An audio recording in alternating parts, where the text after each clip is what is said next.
ఒక 71 72 ఏళ్ల పెద్ద మనిషి 2 సార్లు రాష్ట్రానికి ప్రజల చేత ముఖ్యమంత్రిగా ఎన్నుకోబడ్డ నాయకుడు, తెలంగాణ తెచ్చిన నాయకుడు.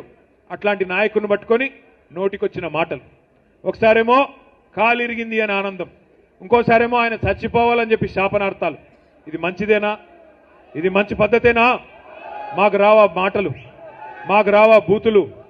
రేవంత్ రెడ్డి, నీకు నేను చెప్తున్నా, నీకు ఒకటే భాష వచ్చురా నాయన, నాకు 3 భాషలు వచ్చు. నువ్వు ఒకటే భాషలో బూతులు తిడతావు. నేను అనుకుంటే గట్టిగా అనుకుంటే 3 భాషలలో తిడతా, హిందీలో, ఇంగ్లీష్లో, తెలుగులో తిడతా. నీకు ఒకటే వచ్చు. నేను పక్కా ఉర్దూలో కూడా తిడతా.